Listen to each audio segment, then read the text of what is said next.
Hello everyone. Today we are going to discuss class 11th poem Childhood written by Markus Natten. As we all know, spring is a symbol of childhood. It means there are similarities between spring and childhood.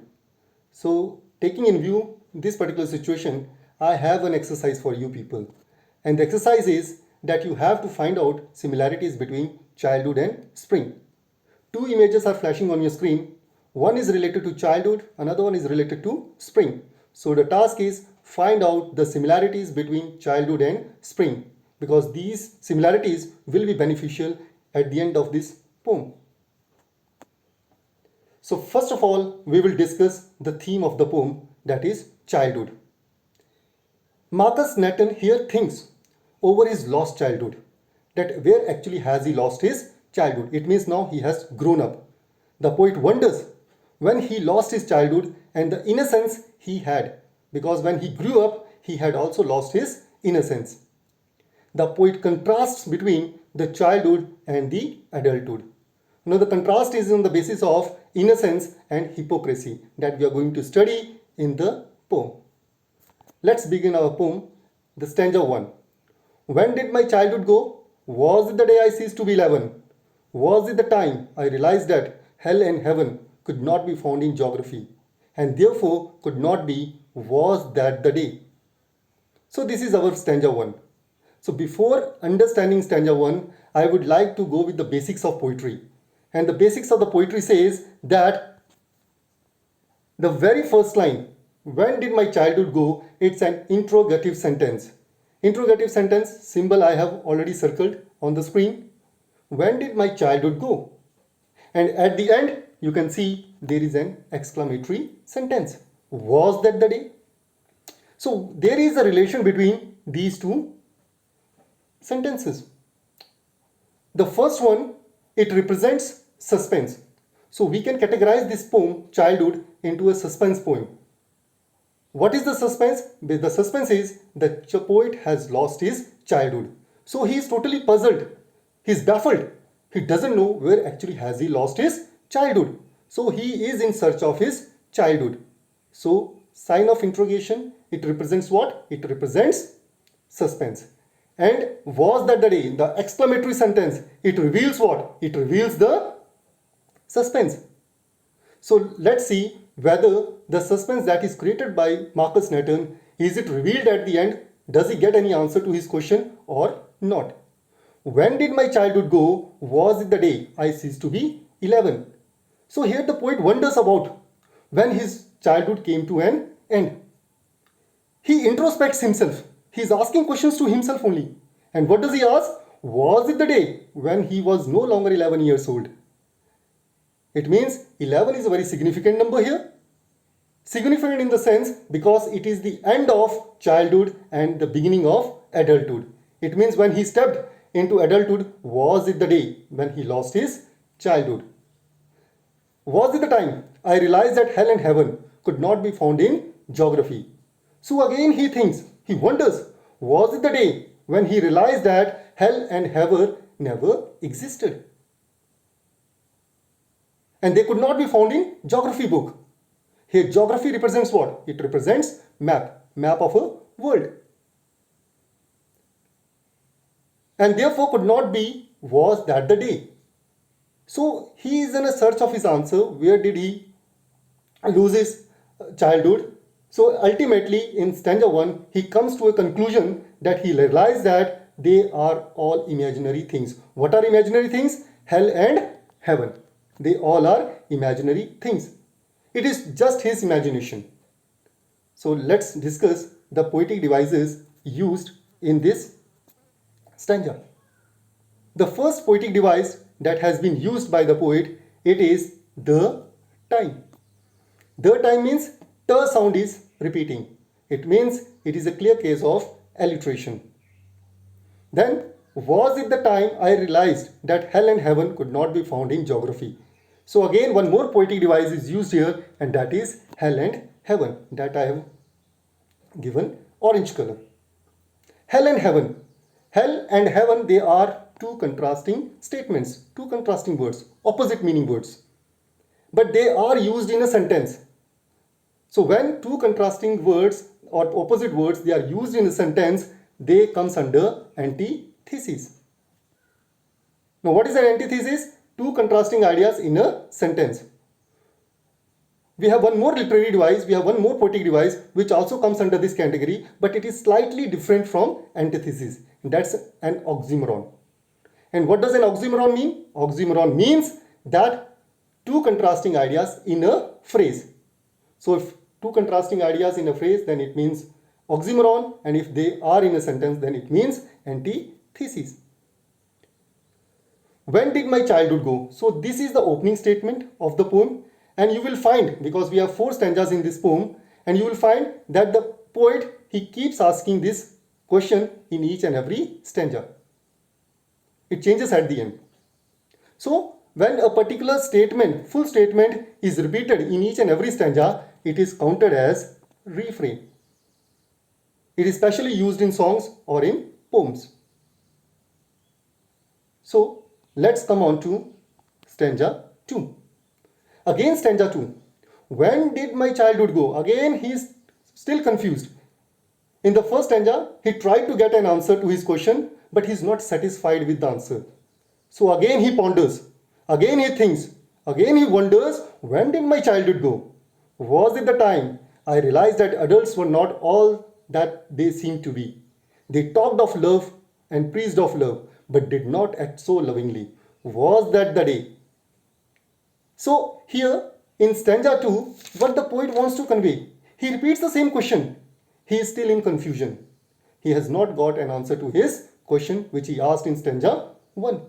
He wonders about the day when he started seeing the world with new perspective. And what is the perspective? The perspective is adults are hypocrites and are not the same as they pretend to be. And what they pretend? They pretend that they are very lovingly, they love other people, but they are totally opposite to the behavior. Was it the day? So in this stanza, the poet has used hypocrisy. Now what is an hypocrisy? Hypocrisy is a practice of engaging the same behavior, or we can say activity for which one criticizes other. So now he has grown up. Now he is also behaving like his elders as they used to behave when he was in his childhood. They pretend that they are very lovingly towards him, they are very lovingly towards other people, but when he came to their stage, he came to know that they were totally fake. They pretended to be happy, they pretended to be lovingly, but they were not actually so. So hypocrisy is used in stanza 2. So in stanza 1, we have skipped rationalism, and rationalism is what? It is also a kind of literary device. And rationalism means what? Rationalism is a stage when individual is able to analyze a situation. And what does he analyze? He analyzes the situation on the basis of reasons. It means he becomes more logical. He has logics. He understands each and everything, and he is very conclusive in nature. Conclusive means he comes to a conclusion, his own conclusions. The conclusions are not bounded by his parents. The conclusions are not bounded by his relatives or teachers. He is independent to think. So that is rationalism. So let's come on to stanza 3. When did my childhood go? Again, the poet is not satisfied with his answer that he got in first 2 stanzas. He is still wondering, where did he lose his childhood? Was it when I found my mind was really mine, to use whichever way I choose, producing thoughts that were not those of other people, but my own, mine alone? Was that the day? So this is all about stanza 3. So in this stanza, again he is still confused.